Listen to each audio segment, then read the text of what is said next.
Hi Anagha. Hi. Anagha എങ്ങനെയാ career heads choose ചെയ്ത? Initially SSC എന്നൊരു എക്സാമിനെ കുറിച്ച് മാത്രമേ എനിക്കറിയുള്ളായിരുന്നു. അന്നേരം അതിനെക്കുറിച്ച് കൂടുതൽ റിസർച്ച് ചെയ്തപ്പോൾ ഞാൻ ചെന്ന് പെട്ടത് ആശിഷ് ഇവിടുന്ന് 2017 CGL ഓൾ ഇന്ത്യ റാങ്ക് 2 കിട്ടിയ ആശിഷിയുടെ ഫേസ്ബുക്ക് പോസ്റ്റ് ആയിരുന്നു.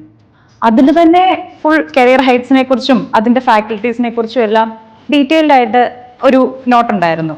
അത് വായിച്ചപ്പോൾ തന്നെ അതായിരുന്നു എൻ്റെ ഫസ്റ്റ് ഇംപ്രഷൻ എന്ന് പറയുന്നത്. അങ്ങനെയാണ് ഞാൻ ഇവിടെ കോണ്ടാക്ട് ചെയ്ത് ഇവിടെ ജോയിൻ ചെയ്തത്. പിന്നെ ഇതിലോട്ട് ഇറങ്ങി കഴിഞ്ഞപ്പോഴാണ് ഇവിടെ ഉണ്ടായിരുന്ന കോമ്പറ്റീഷനെ പറ്റി എനിക്ക് മനസ്സിലായത്. ജസ്റ്റ് ഒരു സെൻട്രൽ ഗവൺമെന്റ് ജോലി എന്നുള്ള എക്സാം എന്നുള്ളത് മാത്രമേ ഉള്ളായിരുന്നു എനിക്ക്. അത് കഴിഞ്ഞ് ഇതിലേക്ക് ഇറങ്ങിയപ്പോഴാണ് ഇവിടെ ഇത്രയും കോമ്പറ്റീഷൻ ഉണ്ടെന്നുള്ളത് ഞാൻ റിയലൈസ് ചെയ്തത്. പിന്നെ അത് കഴിഞ്ഞ് അവിടെ ഇത്രയും യുണീക്ക് ആയിട്ടാണെങ്കിലും കരിയർ ഹൈറ്റ്സ് തന്നെ എല്ലായിടത്തും മുന്നിൽ നിൽക്കുന്നുണ്ട്. ഇപ്പൊ ഏത് റിസൾട്ട് എടുത്താലും അതിൽ ഭൂരിഭാഗം ആൾക്കാരും കരിയർ ഹൈറ്റ്സിൽ നിന്നുള്ളത് തന്നെ ആയിരിക്കും. കേരളത്തിലെ സാധാരണ നമ്മൾ നോക്കുമ്പോൾ നോർത്ത് ഇന്ത്യൻസ് ആയിരിക്കും ഇതിൽ എല്ലാം കൂടുതൽ വരുന്നത്. പിന്നെ സൗത്ത് ഇന്ത്യ നോക്കിയിട്ടുണ്ടെങ്കിൽ സൗത്ത് ഇന്ത്യ കേരളത്തിൽ തന്നെ ഏറ്റവും കൂടുതൽ 90% കുട്ടികൾ റിസൾട്ട് വരുമ്പം അത് കരിയർ ഹൈറ്റ്സിൽ നിന്ന് തന്നെ ആയിരിക്കും. അത് തന്നെയായിരുന്നു എൻ്റെ വരാനുള്ള ഒരു മോട്ടിവേഷൻ.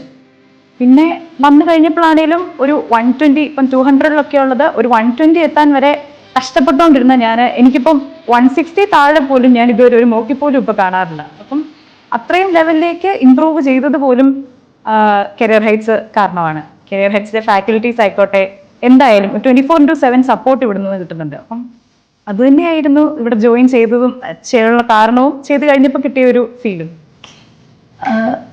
അനഘ എത്ര എക്സാംസ് ഇവിടെ വന്നതിന് ശേഷം എഴുതിയിട്ടുണ്ട്?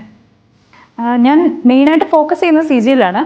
ഇതുവരെ ഞാൻ 3 CGL എഴുതി, 3ന്റെയും പ്രിലിംസ് ക്രാക്ക് ചെയ്ത് മെയിൻസ് എഴുതി. ഈ കഴിഞ്ഞ 2 തവണയായാലും എനിക്കൊരു ചെറിയ മാർക്കിന്റെ ഡിഫറൻസിലാണ്, വിത്തിൻ 5 മാർക്സിന്റെ ഡിഫറൻസിലാണ് പോയത്. ഇത്തവണയും ഞാൻ മെയിൻസ് എഴുതിയിട്ട് റിസൾട്ടിന് വേണ്ടി വെയിറ്റിംഗ് ആണ്.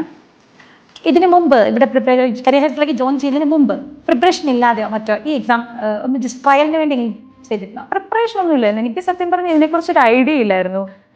ഡിഗ്രി കഴിഞ്ഞു ഉടനെ തന്നെ ഞാൻ ഇവിടെ വന്ന് ജോയിൻ ചെയ്യുമായിരുന്നു. അപ്പോൾ ജസ്റ്റ് ഒരു എക്സാം, അതിൻ്റെ പാറ്റേൺ, ഇതിൽ കൂടുതൽ മറ്റൊന്നും എനിക്കറിയില്ലായിരുന്നു. പിന്നെ ഞാനിവിടെ ജോയിൻ ചെയ്ത ടൈമിലാണ് പാറ്റേൺ SSC ടോട്ടലി ചേഞ്ച് ചെയ്തത്. അപ്പം പിന്നെ എന്ത് ചെയ്യും എന്നൊരു ഐഡിയ ഇല്ലായിരുന്നു. അപ്പോൾ അവിടെ ഒരു എന്തുകൊണ്ടും നമ്മളെ ഗൈഡ് ചെയ്ത് മൊത്തത്തിൽ എല്ലാം മനസ്സിലാക്കി തന്നതും അതിനനുസരിച്ച് വേണ്ട പ്രിപ്പറേഷനിലുള്ള ചേഞ്ചസ് വരുത്താൻ സഹായിച്ചതും എല്ലാം കരിയർ ഹൈറ്റ്സിലെ ഫാക്കൽറ്റീസും ഡയറക്ടേഴ്സും ഒക്കെ തന്നെയായിരുന്നു.